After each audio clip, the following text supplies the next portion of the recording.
मे मास 26 तारिख में प्रकाश पाइथिला युक्त 2 परीक्षा फल। तेज अधिकांश छात्री ही एही परीक्षा रे भल मार्क रखिथिबार देखिबा मिलिथिला। सीएचएससी बोर्ड रु प्राय अनेक छात्र छात्री भल परीक्षा फल रखी पास होइथिले।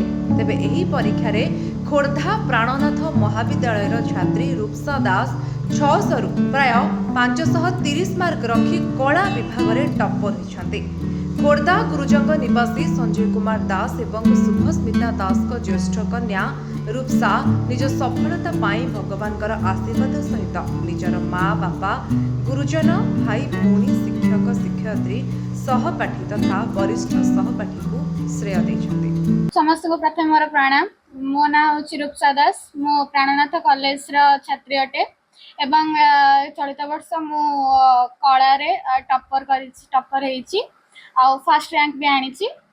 सेते खुशी अच्छी खुशी तो अच्छी किंतु आहुरी मार्क रखिबार आशा थिला, एक्सपेक्टेशन तो थिला अधिक, किंतु जतिके अच्छी सेतिके रे भी खुशी अच्छी।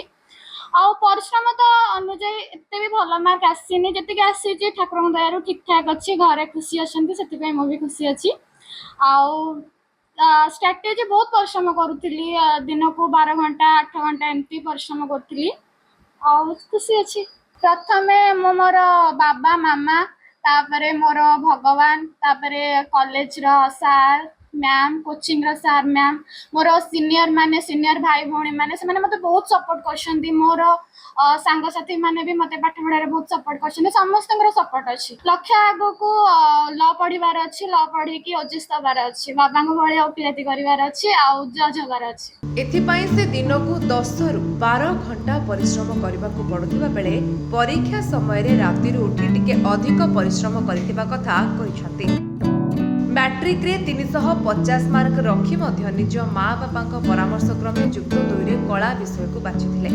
जदिओ अधिकांश पिला उच्च शिक्षा पाई विज्ञान एवं वाणिज्य को अधिक गुरुत्व देथांती। जने जदि इच्छा करे तेबे निज साधना बଳରେ कलारे मध्य उन्नत शिक्षा पाई परिबो बोली से कहिसथि। ताको बापा जने आईनजीवी होइथिबारु से मध्य आगकू आईन क्षेत्र में उच्च शिक्षा लाभ करी ओडिशा आईन सेवा परीक्षा दे जने भल न्यायाधीश हेबाकू लक्ष्य रखिछन्ति। झीर ए कृतित्व पाई उभय बापा माँ बहुत गर्वित बोली प्रकाश करिछन्ति। जदिओ तांकर पुओ नाहांती किंतु आजि तांको झियो तांको जेपरी गौरव आनी देछि, तांको केबे पुओर अभाव अनुभूत हेबा नै बोली श्रीयुक्त दास कहिछन्ति। मो एडवोकेट संजय कुमार दास गुरुजंग खोर्धा। मो मेन कथा होछि प्रथम होछि आपण कन्या रत्न कर रत्न, तेणु देशर बर्तमान प्रथम पोजिशन बर्तमान सब अच्छे झील मैंने अच्छा एवं सी तार मु केतले परामर्श दे पारे कहीं मोर एडवोकेट वर्क अलवेज एंगेज, तो स्टिल देन ताको कहया पड़े तार से मन को मन परिश्रम करे जहाँफल परिश्रम फल से पाई। आ मुख्य जिनस हूँ आम जो आर्ट्स को हे ज्ञान करुचे आप देखु जिते एम्प्लॉयमेंट रही आप 60% arts all the IAS OS and banking persons all service holders समस्ते आर्ट्स चाकरी अच्छे। आज ओएस दवाक आप आर्ट्स दरकार, आज आईएएस दवाक आर्ट्स दरकार।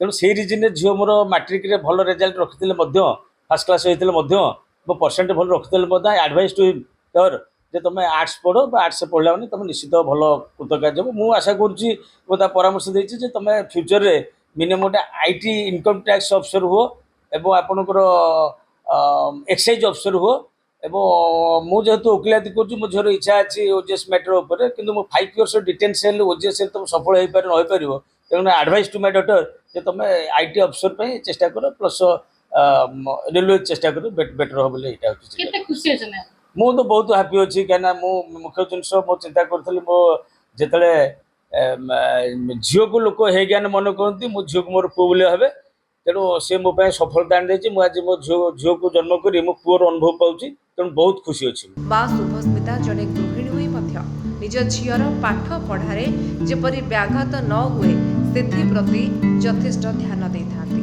तेणु एपरी सफलता पाई समग्र अंचलवासी एवं महाविद्यालय शिक्षक शिक्षयित्री गर्वित बोली मत प्रकाश करिसेंती। तो मो झील बहुत खुशी अच्छी, मु निजक भी बहुत गर्व अनुभव कर जा मो झील आज आर्ट्स रे टॉपर हो पारछि।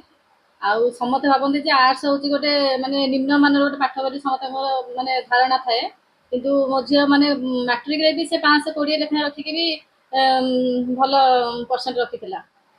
କିନ୍ତୁ ତାକୁ ଆମେ ସମସ୍ତେ ବାପା ମା ଦିନ ମିଶି କଲୁ ନାଇଁ ତୁ ଆର୍ଟ୍ସ ପଢ଼। ସେ ଆମମାନଙ୍କ କଥା ମାନି ସେ ଆର୍ଟ୍ସ ହିଁ ପଢ଼ିଲା ଆଉ ଆଜି ଆର୍ଟ୍ସ ହିଁ ତାକୁ ସଫଳତା ଦେଇପାରୁଛି। ଆଜି କଲେଜରେ ସେ ପ୍ରଥମ ସ୍ଥାନ ଅଧିକାର କରିଛି, ଫାର୍ଷ୍ଟ ର୍ୟାଙ୍କରେ ରହିଛି ଆଉ ସେଥିପାଇଁ ଆମେ ସମସ୍ତେ ବହୁତ ଖୁସି ଅଛୁ। ଖୋର୍ଦ୍ଧାରୁ ଆକାଶ କୁମାର ବିଶ୍ୱାଳଙ୍କ ରିପୋର୍ଟ, ବିଶ୍ୱବାଣୀ ଲାଇଭ୍।